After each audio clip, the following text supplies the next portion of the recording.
Hello everyone, my self Rahul Gunawat. और आज हम बात करेंगे हेमेटोलॉजी के बारे में। ये हेमेटोलॉजी के अंदर इसके अंदर अपन हेमेटोलॉजी की टर्मिनोलॉजी के बारे में बात करेंगे और जो नॉर्मल रेंज है आरबीसी, डब्ल्यूबीसी, प्लेटिलेट्स, हीमोग्लोबिन, इन सभी का डिस्कस करेंगे जो अक्सर एग्जाम में पूछ लिया जाता है। और जब अपन प्रैक्टिकल करते हैं तो वहाँ पे भी काफ़ी इनका रेंज का काफ़ी यूज में आता है, करेक्ट। और जब अपन पैथोलॉजिकल टेस्ट देखते हैं तो वहाँ पे भी इनकी जो रेंज है वो रेंज वेरी करती है। तो ये अपन को पता होना चाहिए कि किसकी कितनी आरबीसी की कितनी रेंज होती है, जब भी हम बता सकते हैं कि ये रेंज से बाहर है या रेंज से कम है, करेक्ट। तो वो चीज़ें देखते हैं इस वीडियो के अंदर। ये हेमेटोलॉजी का एक नॉर्मल वीडियो है। जो फिजियोलॉजी जब अपन पढ़ते हैं तब भी ये टर्मिनोलॉजी यूज आती है, और जब हम पैथोलॉजी पढ़ते हैं सेकेंड ईयर के अंदर तो वहाँ पे भी ये यूज आती है। अगर हेमेटोलॉजी सबसे पहले अगर बात की जाए कि जो बोन मेरो होती है तो बोन मेरो के अंदर जो ब्लड स्टीम सेल्स होते हैं, वो ब्लड स्टीम सेल्स की अगर जब भी अपन बात करें तो उस ब्लड स्टीम सेल के अंदर दो टाइप होते हैं उसके। एक myeloid stem blood stem cell और एक होता है lymphoid blood stem cell, correct. अब जब माइलोइड स्टीम सेल की अगर बात की जाए तो इसके अंदर बनता है आरबीसी, जिसको एरिथ्रोसाइट्स भी बोला जाता है। सेकंड बनता है मास्ट सेल्स। थर्ड बनता है आता है उसके अंदर मेगा कैरियोसाइट्स, और मेगा कैरियोसाइट्स से फर्दर बाद में डेवलपमेंट होता है थ्रोम्बोसाइट्स। और थ्रोम्बोसाइट्स अपन एक तरह से प्लेटिलेट्स की अगर बात की जाए तो थ्रोम्बोसाइट बोले या प्लेटिलेट्स बोले तो ये बोल सकते हैं। उसके बाद में नेक्स्ट होता है मायोब्लास्ट। माइलोइड्स के अंदर नेक्स्ट होता है मायोब्लास्ट। और ये मायोब्लास्ट शब्द जहां पे भी आ जाता है, ब्लास्ट का मतलब होता है इमेच्योर, मतलब पूर्ण तरह से विकसित नहीं हुआ है वो, करेक्ट। और जब पूर्ण तरह से विकसित नहीं हुआ तो वो पूरी तरह से इमेच्योर है एक तरह से, करेक्ट। तो वो फर्दर डिवाइड होता है फिर एक ग्रेनुलोसाइट्स और एक मोनोसाइट्स का के अंदर। अब साइट्स जहां पे भी आ जाता है ये मेच्योर हो गया, करेक्ट। यहाँ पे मेच्योर नहीं था, यहाँ पे मेच्योर आ गया। यहाँ आगे भी पढ़ेंगे अपन लिम्फोइड और लिम्फोब्लास्ट। तो ब्लास्ट तो इमेच्योर है और फर्दर वो मैच्योर के अंदर डेवलप हो जाता है, वो सारी चीजें देखेंगे। फिर ग्रेनुलोसाइट्स है वो तीन तरह का होता है, इओसिनोफिल्स, बेसोफिल्स, न्यूट्रोफिल्स, ये सभी चीजें देखेंगे अपन, देखते हैं जनरली। और मोनोसाइट्स की अगर बात की जाए तो मोनोसाइट्स आगे जाके बनेगा मैक्रोफेजेस के अंदर, करेक्ट। तो मोनोसाइट से मतलब एम है तो यहाँ पे भी मैक्रोफेजेस है, तो ये से अपन कंफ्यूज नहीं होंगे, तो अपन को पता होना चाहिए। दूसरी बात की जाए लिम्फोइड्स की अगर बात की जाए तो मैं बता देता हूं आपको, ध्यान से देखिएगा। लिम्फोइड्स के अंदर ये लिम्फोइड्स के अंदर देखिएगा आप कि लिम्फोइड है ये फर्दर लिम्फोब्लास्ट में कन्वर्ट होता है, और जो लिम्फोब्लास्ट है मतलब इमेच्योर है ये फर्दर डिवाइड होता है फिर स्मॉल और लार्ज में, करेक्ट। और स्मॉल होता है वो दो तरह से होता है, एक बी सेल्स और एक टी सेल्स। बी सेल्स आगे जाके प्लाज्मा सेल्स का फॉर्मेशन कर देता है, और जिसको बी सेल्स को प्लाज्मा सेल्स भी बोलते हैं। और जो लार्ज सेल है वो नेचुरल किलर सेल्स होते हैं, तो ये अपन को पता होना चाहिए। लार्ज सेल तो क्या है, नेचुरल किलर सेल्स। और स्मॉल के अंदर जो बी और टी सेल्स हो गए, बी इसको प्लाज्मा सेल्स भी बोलेंगे और एक टी सेल्स होता है।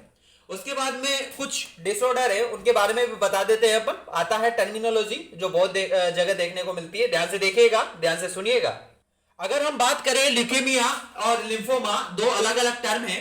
ल्यूकेमिया शब्द जहां पे भी आ जाता है फटाक से दिमाग में शब्द चीज आ जानी चाहिए कि बोन मेरो से रिलेटेड है। मैंने क्या कहा कि ल्यूकेमिया शब्द जहां पे भी आपको दिख जाए, बिना सोचे समझे आपके दिमाग में एक ही चीज आना चाहिए कि इसके अंदर बोन मेरो इंक्लूड हो रही है, करेक्ट। और कभी कभी और मतलब मैं ऐसा नहीं बोलता कि इंक्लूड नहीं होता, और ब्लड भी इसके अंदर इंक्लूड होता है, मतलब पेरिफेरल सिस्टम है वो भी इंक्लूड हो सकता है। पर पेरिफेरल सिस्टम जो ब्लड है, अगर ब्लड की बात की जाए ल्यूकेमिया के अंदर तो वो इन्वॉल्व हो भी सकता है, इन्वॉल्व नहीं भी हो सकता, बट बोन मेरो तो हमेशा इन्वॉल्वमेंट होगा इसके अंदर, ल्यूकेमिया के अंदर। ये चीज आपको पता होनी चाहिए।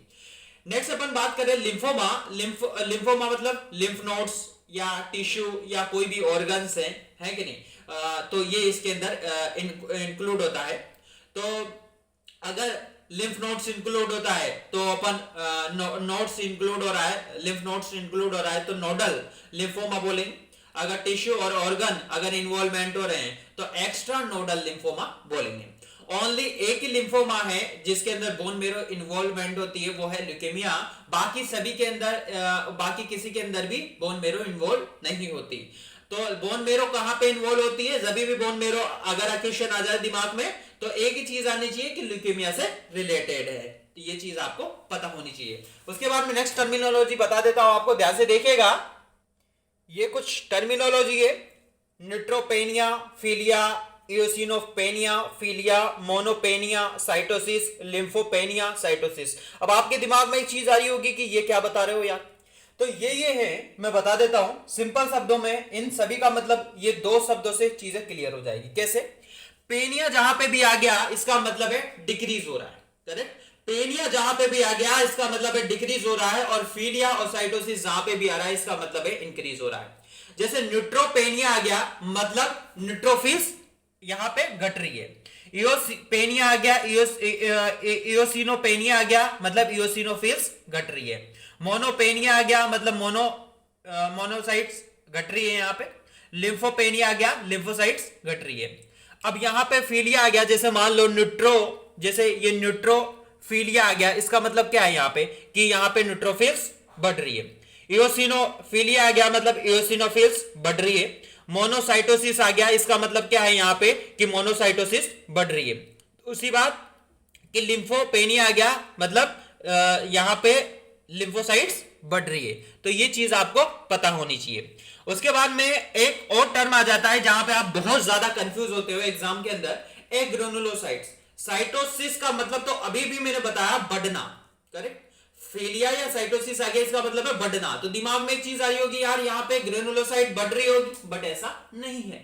ऐसा क्यों नहीं है? क्योंकि यहां पे ए आ गया, और ए जहां पे भी आ जाता है इसका मतलब ये है कि वो अपोजिट काम करता है। या आपने अक्सर जगह देखा होगा, मैक्सिमम जगह देखने को मिलता है कि ए शब्द जहां पे भी आ जाता है उसका मतलब होता है वो उससे अपोजिट काम कर रहा है। मतलब साइटोसिस बढ़ना चाह रहा था, बढ़ रहा था, बट क्या किया कि घट गया, क्योंकि ए आ गया उससे अपोजिट काम कर रहा है। तो मतलब यहां पे ग्रेनुलोसाइट घटता है, मतलब ग्रेनुलोसाइट मतलब न्यूट्रोफिल से वो घट रहा है। तो ये चीज आपको पता होनी चाहिए, इसमें आप कंफ्यूज नहीं होना, करेक्ट।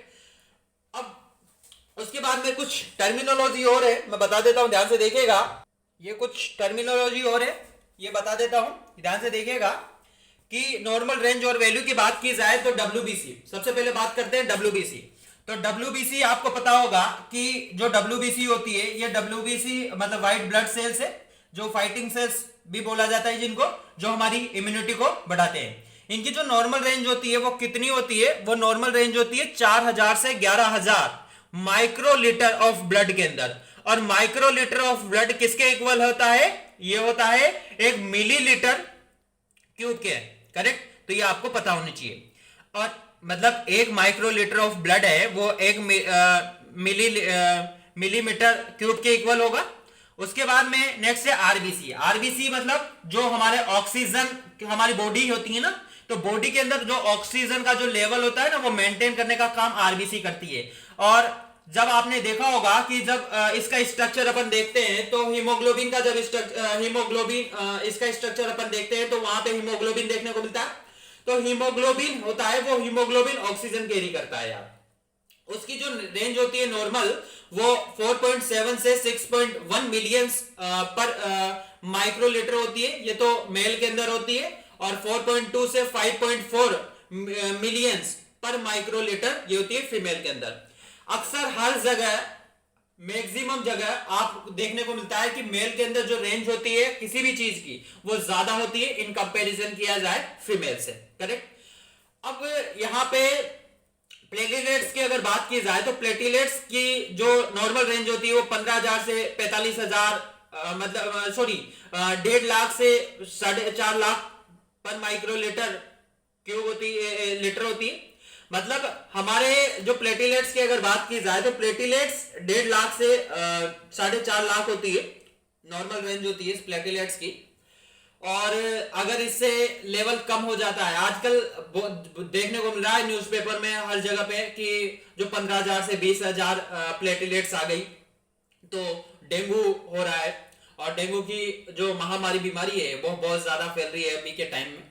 कोरोना के बाद में ये नया ट्रेंड आया कि अभी जो पेशेंट है हॉस्पिटलों के अंदर आप देखते हो ज्यादातर वो एक इसके डेंगू के मिलेंगे आपको, तो उसके अंदर प्लेटलेट्स काउंट कम हो जाता है। तो उस केस के अंदर मैक्सिमम वाटर ले अपन उस केस के अंदर अगर हो जाता है तो 12 से 15 गिलास एक दिन के अंदर पानी पिए अपन। और दूसरी बात कि संतरे और पपीता ये ऐसी चीजें ले, मतलब ज्यादातर लिक्विड वाली जो चीजें हैं वो ज्यादा प्रायोरिटी दे, करेक्ट। तो ये चीज अपन को पता होनी चाहिए। उसके बाद में नारियल पानी तो एक मेन है, करेक्ट, तो ये चीज अपन को पता होनी चाहिए।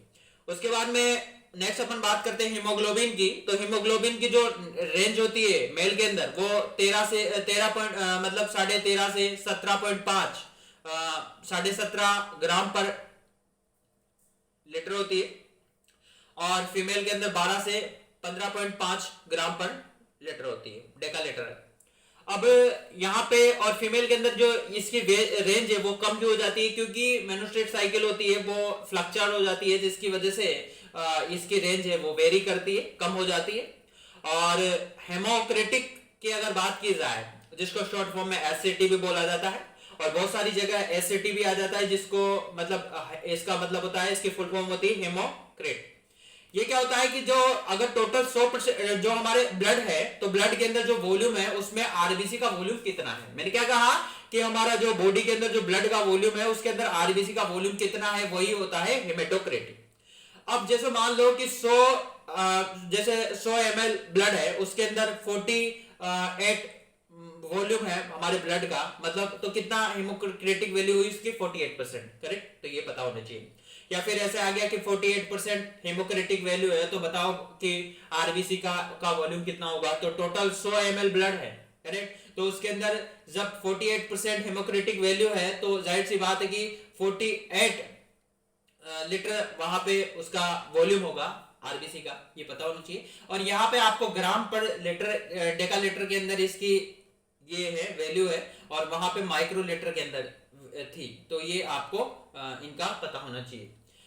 उसके बाद में नेक्स्ट अगर बात की जाए सीबीसी करवाते हैं, तो सीबीसी का मतलब फुल फॉर्म होते हैं कंप्लीट ब्लड काउंट। ये तो सभी को पता होना चाहिए कि सीबीसी के फुल फॉर्म होते हैं कंप्लीट ब्लड काउंट। तो ये कुछ बेसिक टर्मिनोलॉजी है जो हर मेडिकल स्टूडेंट को आनी चाहिए, चाहे अपन नर्सिंग कर रहे हैं, चाहे बीएचएमएस कर रहे हैं, चाहे होम्योपैथिक जैसे आयुर्वेदिक कर रहे हैं, तो कोई भी फिजियोथेरेपी, कोई भी किसी भी तरह का कोर्स मेडिकल से रिलेटेड कर रहे हैं, बीडीएस वगैरह कुछ भी, तो हर जगह ये यूज होती है टर्मिनोलॉजी जो अक्सर पता होना चाहिए, करेक्ट। तो आशा करता हूँ कि वीडियो आपको पसंद आई हुई होगी। अगर ऐसा हुआ है तो please like share and subscribe my medicos studio YouTube channel. और जो भी मेरे चैनल पे नए हैं जिन्होंने चैनल सब्सक्राइब नहीं किया है तो वो चैनल्स को सब्सक्राइब करें, और ज़्यादा से ज़्यादा अपने फ्रेंड्स और बैचमेट्स को चैनल शेयर करें और उनसे सब्सक्राइब के लिए बोलें। और कमेंट बॉक्स में कमेंट करके ज़रूर बताएं कि वीडियो आपको कैसी लगी, जिससे मैं आने वाली वीडियो में सुधार कर सकूँ और मैं ज़्यादा से ज़्यादा मोटिवेट हूँ। Thank you.